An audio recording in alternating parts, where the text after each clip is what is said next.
शुक्रिया रजत जी। जो देश में अभी तक नहीं हुआ वो आज हुआ। उत्तर प्रदेश में पहली बार ऐसे मुख्यमंत्री सरकार बनाने जा रहे हैं जो पिछले 5 साल से सरकार चलाकर आ रहे हैं। योगी फिर आ रहे हैं। दूसरी बात, योगी को सिर्फ पूर्ण बहुमत नहीं मिला बल्कि पहले से 70 सीटें ज्यादा मिली हैं। तीसरी बात, मायावती 1 सीट, प्रियंका गांधी 2 सीट वाली पार्टी बन गई है और अखिलेश यादव जो 400 का सपना लेकर आए थे वो 150 का आंकड़ा भी नहीं छू सके। योगी में ऐसा क्या है जो अभी तक नहीं हुआ और योगी करने जा रहे हैं? योगी आदित्यनाथ ने कैसे ऐतिहासिक जीत दर्ज की है और कैसे विपक्ष के सभी समीकरण बदल डाले, इस खास रिपोर्ट से समझिए। भगवा भी है, जलवा भी है, भरोसा भी है, करिश्मा भी है और अपराधियों पर सबसे बड़ा भय भी। योगी है तो यकीन है, योगी ही सबसे उपयोगी है।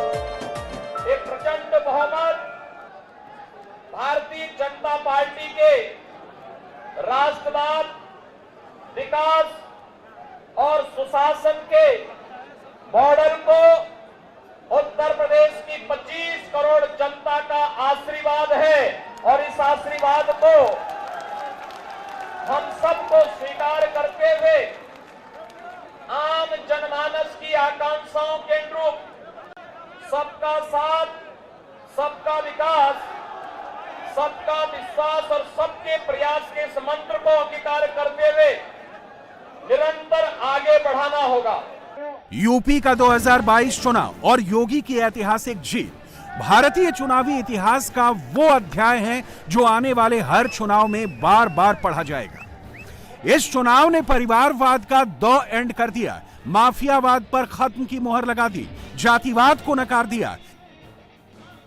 एक तरफ योगी हैं जो सब कुछ त्याग करके, संन्यास ग्रहण करके, भगवा ओढ़कर कर्म और धर्म की राह पर चल पड़े। दूसरी तरफ अखिलेश थे जो खुद को यूपी के सिंहासन के उत्तराधिकारी मानते थे। प्रियंका गांधी थी जो अपनी डूबती विरासत को बचाने आई थी। मायावती थी जो दलित वोट को अपना हक समझती थी। किसी का अहंकार टूटा, किसी का सियासी सपना टूटा तो किसी की राजनीति का अंत हुआ और जीते योगी ही। यूपी ने बता दिया, नेता का बेटा अब नेता नहीं बनेगा, परिवारवाद अब और नहीं चलेगा। ये योगी का यूपी है जहां पर मोदी का अनुशासन और योगी का प्रशासन ही चलेगा। डबल इंजन की सरकार ने 5 वर्षों से लगातार उत्तर प्रदेश के अंदर सुरक्षा का जो माहौल दिया, उत्तर प्रदेश की आस्था को सम्मान देने का जो कार्य किया, उत्तर प्रदेश के अंदर आदरणीय प्रधानमंत्री जी के मार्गदर्शन में विकास के कार्यक्रमों को जिस मजबूती के साथ आगे बढ़ाने का कार्य किया और साथ ही साथ गरीब कल्याणकारी योजनाओं को प्रभावी ढंग से आगे बढ़ाने के लिए जो प्रयास प्रारंभ हुए हैं, आज उसका परिणाम जनता जनार्दन ने जातिवाद, परिवारवाद, वंशवाद की राजनीति को पूरी तरह तिलांजलि देते हुए 2022 में भी भारतीय जनता पार्टी को प्रचंड बहुमत के साथ ये विजयश्री उपलब्ध कराई है। योगी के लिए 2022 चुनाव सबसे बड़ी अग्नि परीक्षा थी और उन्होंने इसमें प्रचंड जीत दर्ज की। इस जीत से एक बात पक्की हो गई है, यूपी में योगी का कोई विकल्प नहीं है। यूपी की जनता को ना अखिलेश का फ्री वाला फंडा चाहिए, ना मायावती की टिपिकल जाति वाली राजनीति और ना ही कांग्रेस की गठजोड़ वाली पॉलिटिक्स। यूपी को तो सिर्फ योगी पर यकीन है। पहली बार 7 चरणों में हुए उत्तर प्रदेश विधानसभा के चुनाव शांतिपूर्ण तरीके से संपन्न हुए और संपन्न होने के साथ ही आज मतगणना के बारे में जो तमाम प्रकार के भ्रामक प्रचार पिछले 2-3 दिनों से चलाए जा रहे थे, उत्तर प्रदेश की जनता जनार्दन की ताकत ने उस भ्रामक प्रचार को दरकिनार करते हुए आज भारतीय जनता जनता पार्टी और सहयोगी दलों को प्रचंड बहुमत से विजयी बनाया है। आप सबको मैं इस अवसर पर बधाई देता हूं।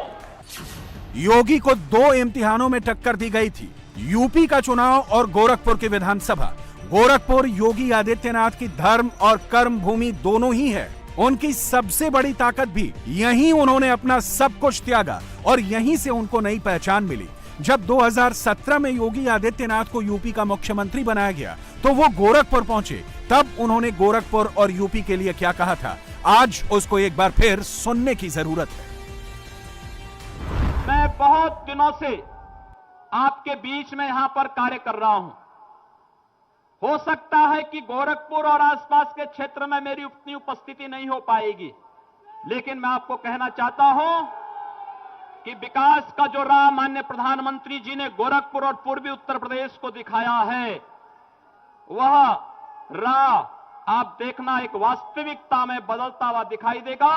गुंडा राज पूरी तरह समाप्त होगा और अराजकता के इस व्यवस्था में कोई स्थान नहीं होगा। और चूंकि गोरखपुर इस प्रकार के कार्यों की एक प्रयोगशाला पहले बन चुकी है।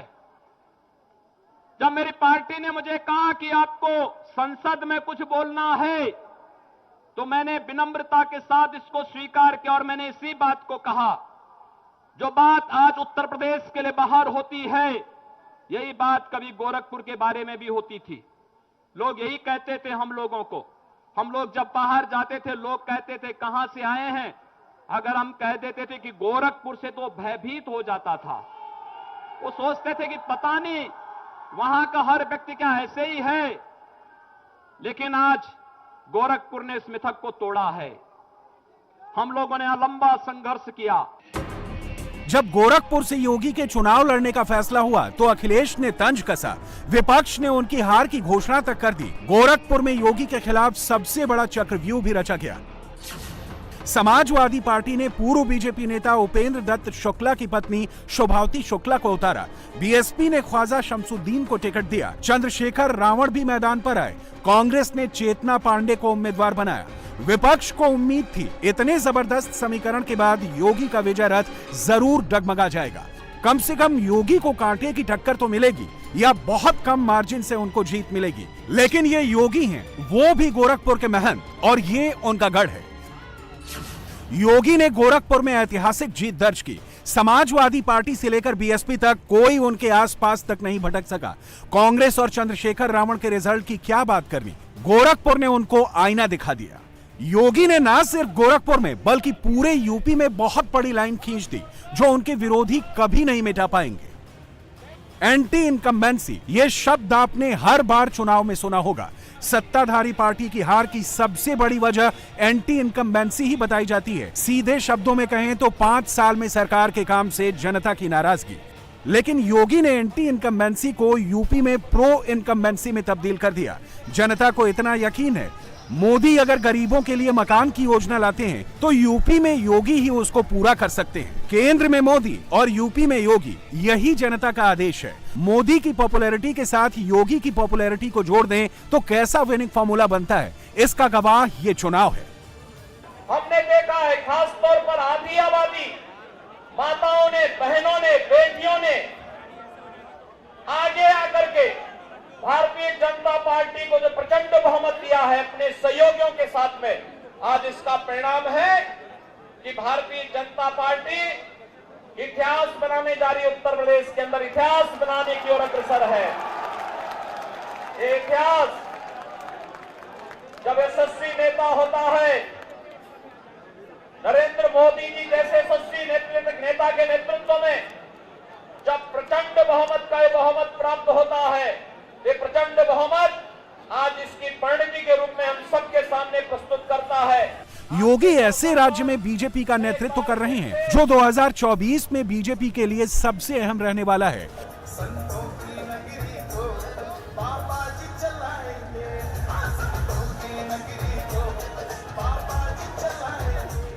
यूपी में प्रधानमंत्री मोदी ने कमान संभाली है, लेकिन उन्होंने हर रैली में योगी सरकार के कामों को आगे रखा। योगी भी अपने 5 साल के रिपोर्ट कार्ड पर वोट मांग रहे थे। किसी भी सरकार को दोहराना सबसे बड़ा चैलेंज होता है, वो भी उस स्टेट में जहां इतिहास साथ नहीं देता। योगी यूपी के पहले ऐसे मुख्यमंत्री हैं जिन्होंने 5 साल का कार्यकाल भी पूरा किया और दोबारा जीत भी दर्ज की। योगी ने कैसे मिथकों को तोड़ा, यूपी की सियासत से अंधविश्वास का अंत किया, ये आपको बताएंगे। लेकिन उससे पहले बात उस राजनेता की जिसका यूपी जीतने का सपना फिर टूट गया। हार, हार, हार और हार। 2014 के चुनाव से 2022 तक अखिलेश को सिर्फ हार ही मिली। 2022 के यूपी रण में अखिलेश ने साम, दाम, दंड, भेद सब कुछ आजमाया।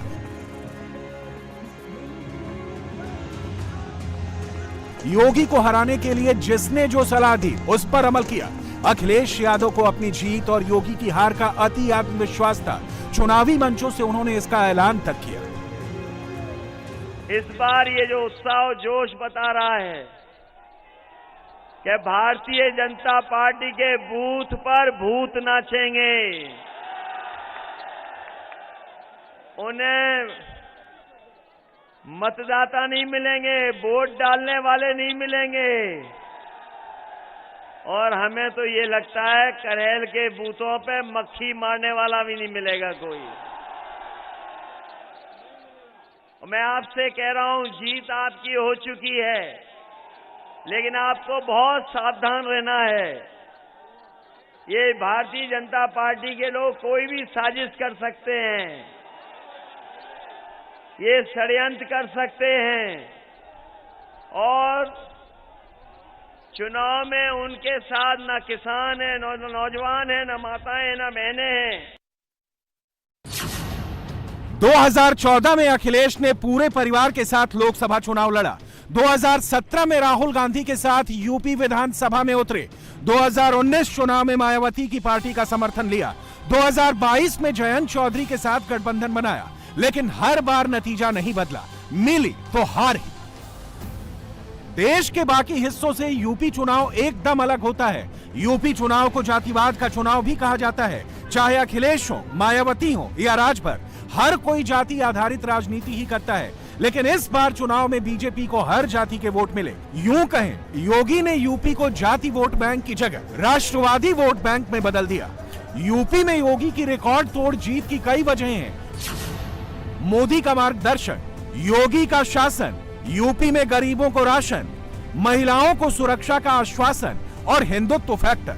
विश्वास व्यक्त करता हूं कि ये जीत हमें जवाबदेही का एक नया संकेत भी देता है। हमें जोश के साथ साथ होश को बनाए रखना है, और इससे भी मजबूती के साथ हमें आम जनमानस के आकांक्षाओं के अनुरूप एक बार फिर से अपने आप को साबित करना होगा। हम सबका सौभाग्य है कि हम सबके पास दुनिया का सबसे यशस्वी नेता आदरणीय श्री नरेंद्र मोदी जी का नेतृत्व और मार्गदर्शन है। उनके मार्गदर्शन में, उनके नेतृत्व में उत्तर प्रदेश देश का नंबर 1 प्रदेश बनेगा। इस विश्वास के साथ हम सब एक बार फिर से 25 करोड़ जनता की सेवा के लिए अपनी अपनी भूमिका का निर्वहन करेंगे।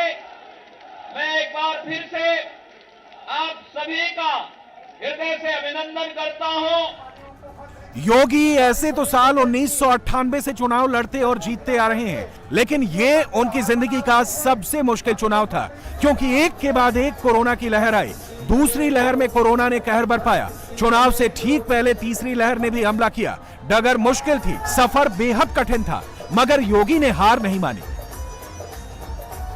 हालांकि अखिलेश ने चुनाव में माहौल तो ठीक ठाक बना लिया था। हर एक फेज के बाद अपनी जीत का दावा ठोकते भी थे, लेकिन जब नतीजा आया तो सपा की हवा ही निकल गई।